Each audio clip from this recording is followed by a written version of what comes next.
जिला रेवाड़ी से गांव जड़थल। गुरुजी प्रणाम। पहले हम लोग बहुत गरीब थे। मेरे पति का नाम छत्रपाल और मेरा नाम लक्ष्मी है।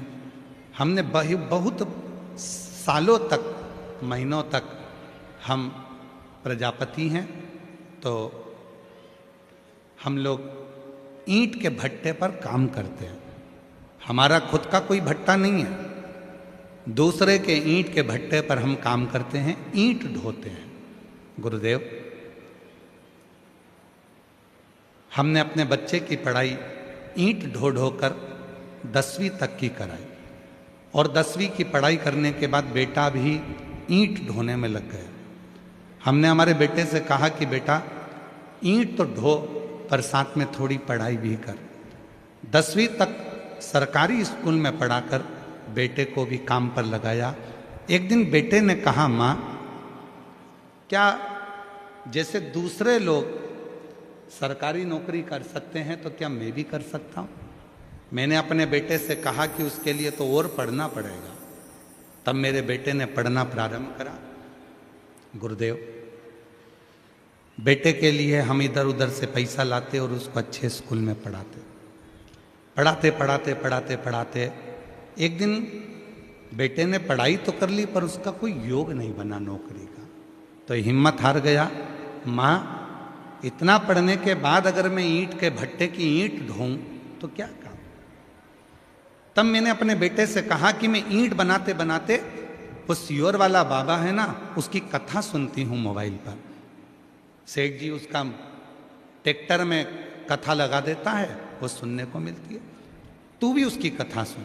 गुरुदेव, मेरे बेटे ने 2 महीने तक आपकी कथा सुनी, पशुपतिनाथ का व्रत किया, अपनी मेहनत को 4 गुना बढ़ाया और बाबा की ऐसी कृपा शायद किसी पर हुई हो जो मेरे बेटे पर हुई है। आज मेरा बेटा फरीदाबाद में एसडीओ के पद पर नियुक्त हो गया।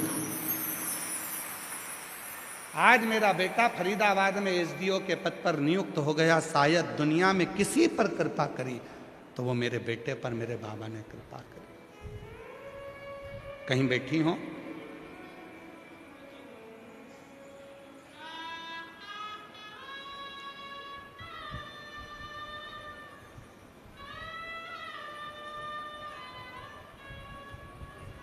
गुरुजी और मेरे बाबा को मैं क्या धन्यवाद दूं? जरा पत्र को पढ़िएगा। इस पत्र की जरा ऊपर वाली लाइन का आप स्मरण करिएगा। मेरे बाबा ने केवल 1 नौकरी नहीं, पत्र को पढ़िएगा, मेरे बाबा ने 3-3 नौकरी मेरे बेटे को दी है। 3-3 नौकरी दे दी, कोई 1 नौकरी नहीं छोड़ी। वेदव्यास जी लिखते हैं अपनी शिव पुराण के अंतर्गत, वेदव्यास जी वर्णन करते हैं शिव महापुराण के अंतर्गत। शिव महापुराण में वेदव्यास जी लिखते हैं, मैंने राम जी महाराज को पशुपत अस्त्र दिया है त्रेता में। मैंने राम जी को पशुपत योग दिया है त्रेता में। मैंने द्वापर में भगवान कृष्ण को पशुपत अस्त्र दिया है, पशुपत योग दिया है।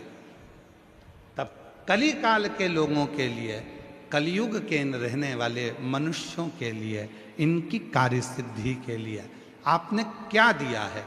तो वेदव्यास जी लिखते हैं कि शिव जी कहते हैं, पार्वती, मैंने कली काल के मनुष्य के लिए पाशुपत व्रत दिया है। इस व्रत को जो नियम से धारण करता है, शिव कहते हैं कलयुग में उसके मनवांछित फल की प्राप्ति होना प्रारंभ